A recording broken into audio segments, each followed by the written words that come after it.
that at one time it becomes this like amorphous blob of awesome. And then I go back over and watch, I watch it again and kind of space it out so I can catch the things that I didn't catch the first time. And just kind of, I get more enjoyment out of doing that, finding things that I missed the first time. Before we go to the next question, there's a microphone over there. If you guys have questions, for the love of God, please line up, because I have 5 more questions, and then it might be done, so then we're out. But as you guys do that, line up. You brought up Ben Affleck Daredevil, and I have this right here, Ben Affleck versus Charlie Cox. What did Ben do wrong, if he did anything wrong, or if it was just Evanescence's fault? Or versus Charlie Cox? And I'll start with you because you said it. I think a lot of it came down to the writing and the way they cut it up. Because like they were saying down there earlier, the director's cut is better than the original one. You actually get to see Matt Murdock doing lawyer stuff, not just for 6 seconds in the beginning of the movie. And Charlie Cox, again, he had 13 hours in one season to fully, dive into the character, show his origins, some backstory on, young lawyer him back in Colombia, and that's a lot. That's a big part of the character. So without that reference, it's kind of hard to do Daredevil if you don't have that backstory and you get attached to the character like you did with the Netflix series that Charlie talks about. For reference, I don't blame Ben Affleck at all. I blame Evanescence. And I also blame the seesaw scene.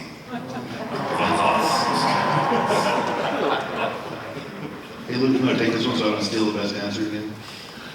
Is anyone familiar with like the cursed pancake theory? Where if you go to make pancakes, the first one is never quite as uniform as the ones that precede it. Okay?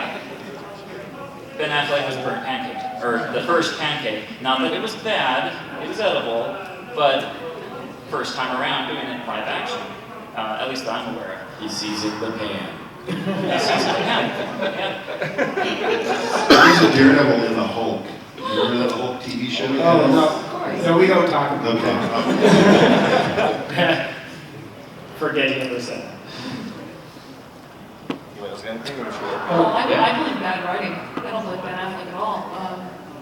That story was just kind of a mess, and it was also very much a product of its time.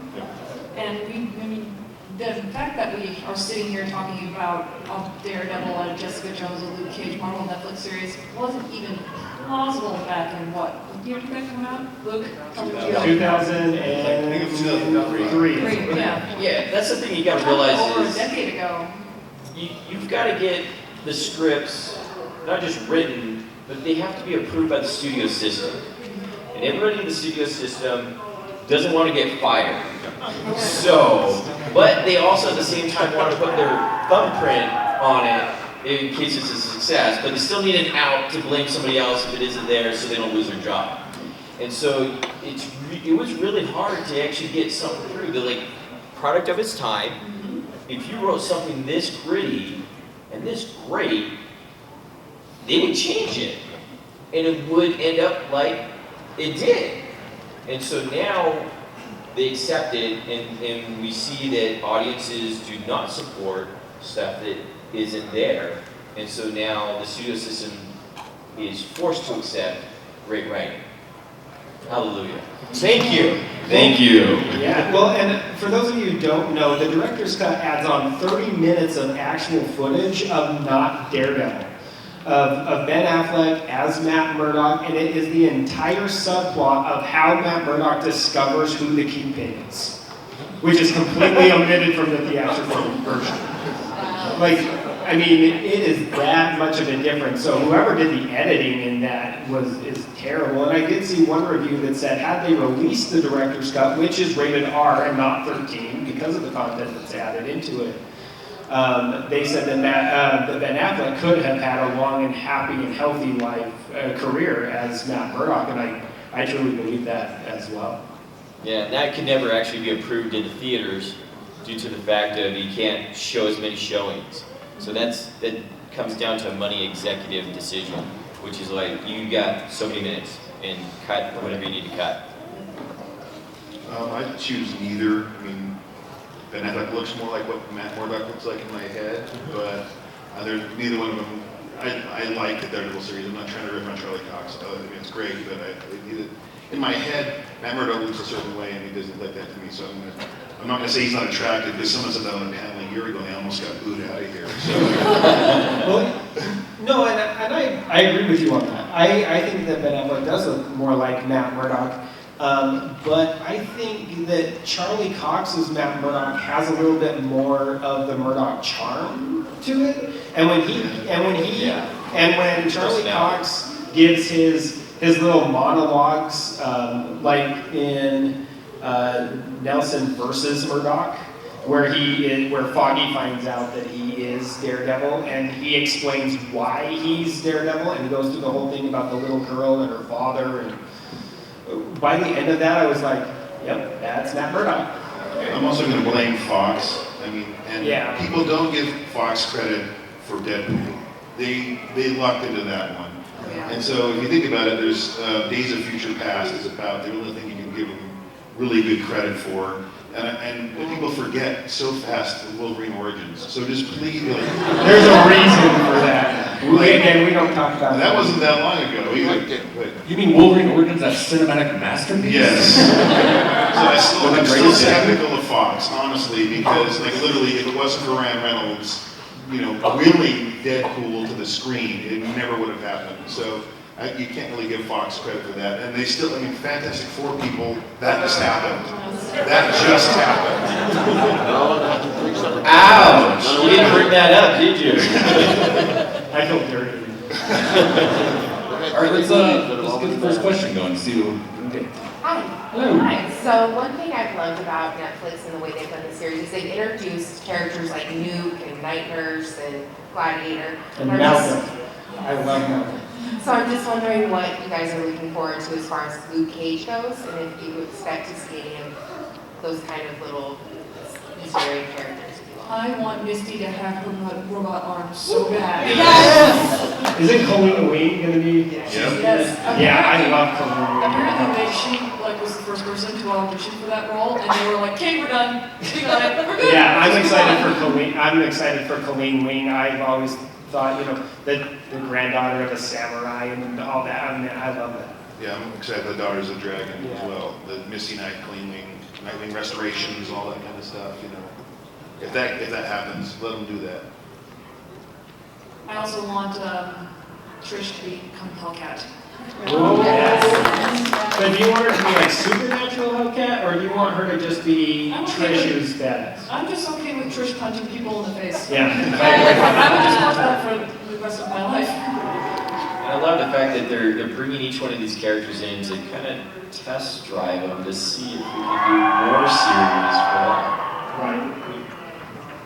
Like if we hadn't liked Bernthal's Punisher, they wouldn't have created the series. Yeah, exactly. He was Sarah Trier.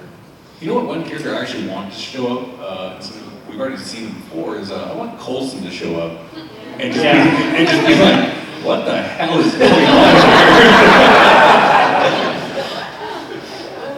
I want to add that the character that see is Iguela. Does anybody remember Iguela? He's basically more of a Zorro. I'm the only person that read Power Man and Iron Fist. Okay.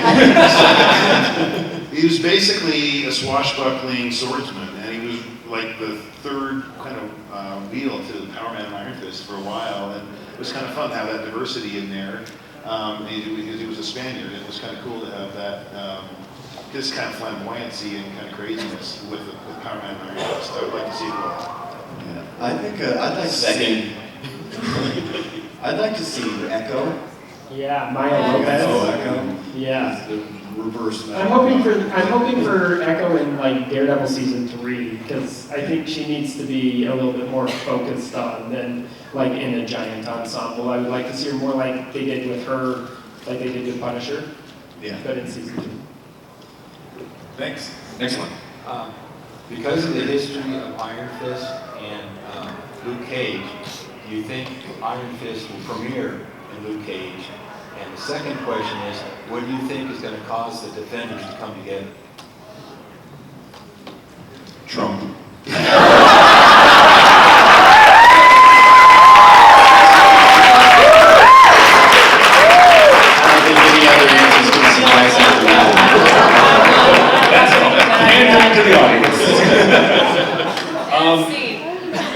I bet he'll show up in Luke Cage. I think that's kind of how they're doing it, because Luke Cage showed up in Jessica Jones. Yeah. So it's like a little hint, a little taste, and we'll give you the rest of your crack next season.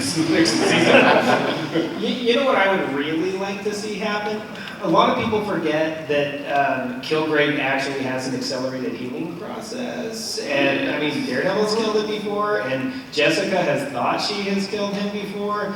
And, if Kilgrave were... if you haven't read the comic back in like 1970, whatever, you're really late.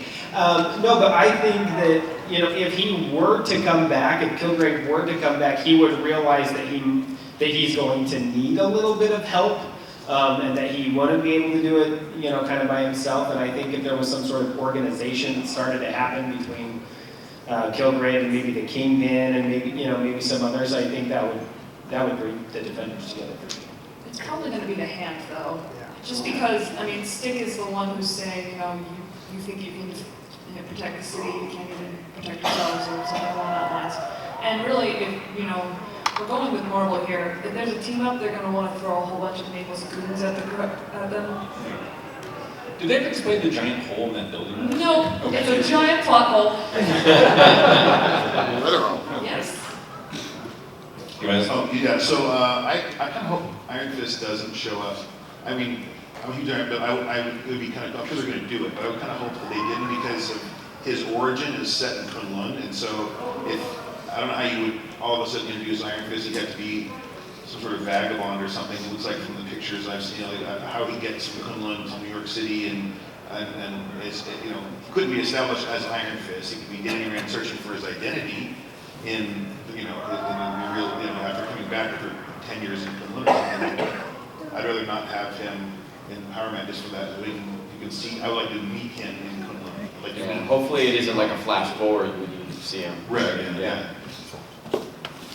Next question. I'm just going to say we're going to need more than the Defenders to stop Trump. Oh, no, I'm sad. So my question is, the Ghost Rider from Agents of S.H.I.E.L.D. and then Blade, what if they were a Netflix series? Just Like, you want Robbie Reyes in Netflix? yeah, because he's coming to Agents of S.H.I.E.L.D. I think a Blade. Blade would fit in for sure. Like the Blade Punisher, then Netflix took an even darker turn with that one. It can only be sites though. I think Blade. And he's now available after that series of Player. If we start collecting his weed now, we might have enough. Yeah, I think the Blade would be better Netflix than like a Robbie Reyes Ghost Rider. I think Robbie Reyes Ghost Rider may tend to a little bit more teenage audience, I would think, with his like street racing and things like that. So I think maybe he's better off in the hands of ABC than Netflix. Well, the thing with bringing Robbie in is that now they have the opportunity to bring in the traditional Ghost Rider if they wanted to in the Netflix series, so you can technically have more than one Ghost Rider. I think Danny would fit in Netflix better than even Johnny would. Danny Ketch as Ghost Rider. He's a little bit more hardcore. But only because Nicolas Cage. Yeah. Jimmy, stop trying to ruin everything. Yeah. All right, so earlier you guys touched on the sustainability of Netflix giving huge budgets to TV shows and how they're having to reel that back in. And one thing I've been thinking a lot about is just the sustainability of superhero movies and TV shows in general, because you've got a huge slate of movies coming in and TV shows, and I'm already hearing from many people like, oh, I'm so sick of superhero movies and stuff. So do you think there's... Those people aren't here. Right. Raise your hand if you're sick of superhero movies. They're watching network television. Dancing with the Stars. Here's how... Oh. Yeah, so just going to say, do you think there's, a bubble of Marvel movies, or is the future kind of stable for these TV shows that are coming out? So, okay, go ahead. All right. No, go ahead. So it feels like the whole process of, I'm excited about this thing this thing is out, I love it, okay, now I'm sick of it. That process used to take years, but now the Marvel machine has us going through the, I'm sick of this, now I want more thing within several months of each other. I mean, there were a lot of people who were like, I have superhero fatigue after Age of Ultron wasn't the best movie ever. And then by the time Ant-Man came out, everyone was like, yay, I'm all for this again. So, I don't know, it feels like at this point Marvel is so, they're like the water cycle. They're just, they really do. They have this like perfect symmetry of like building up hype, releasing a solid product, and then, you know, building the hype again. But it's, I can foresee this lasting for a long time. I don't think the bubble is going to burst. Well, for us, like, we've got 4 kids and they're totally indoctrinated, so I don't foresee them not wanting to consume this stuff moving forward. In fact, the more, the better. I can't get enough of it. So, the bad thing is when you finish binge watching everything and you're like, dang, I have to start watching 2-star stuff on Netflix. The way I think about it is that the first comics appeared in the 1930s, and there were serial novels before then, and they had Zorro, and they had Jesse James, and they had like Buck Rogers. Nobody has yet to get sick of heroes. And even the ancient Greeks had superheroes, and that was like 5,000 years ago, and we're still telling stories of Hercules today, when that was all the way back when. We've had like 10 Greek mythology movies in the last like 12 years. So I think that this is very sustainable. I also think that Marvel is very smart and doesn't always put out superhero movies. They put out a caper movie with a guy who can shrink, and they put out a war movie about a super soldier, and they put out a space opera about a talking raccoon. And they, you know what I mean? Like, yes. They do a really good job of changing up the genre. It doesn't feel like it's the same movie, unlike some other superhero companies' movies. So yeah, on the flip side, there is a bubble for the same trope over and over. Yes. And that's something I've noticed recently. It's like, oh, superheroes are bad because they hurt innocent people, and I'm sick of seeing that trope. My wife's sick of seeing that trope. Other people are sick of seeing it. So if they stay on the same trope and they don't actually move to some others, yes, that bubble will burst. But Marvel is smart enough to change it up. And if you don't, then you end up with something bad. Yeah, go watch Doctor Strange and tell me if it's exactly like all the other movies they've done. Look at their director choices. I mean, look at who they hired for Thor. Look at who they hired for, just hiring James Gunn. I mean, who would have thought of, almost nobody knew who James Gunn was before Guardians of the Galaxy. I mean, they are very good at spotting really interesting talent. I mean, the Russos were known for Community. Yeah. And they were in charge of Captain America. And now they're pretty much running it. You said they, and you said Marvel. I think it's Kevin Feige, frankly. As long as Kevin Feige's, I've met some people from Marvel. Not always the sharpest people. I mean, they're okay, I guess. But but Kevin Feige, honestly, I think we're going to look back and the Marvel that we lived in the time when Stanley and Kevin Feige were both still alive. When we're old, we'll be like, I lived when Kevin Feige was, because that dude is spot on. He knows what he's doing. Like you said, he's the one picking the directors, and he's the one choosing it. And I think as long as Kevin Feige's around, they will have sustainability. But like the Western and whatever pick genre, I think the comic book genre will eventually be superseded by something else.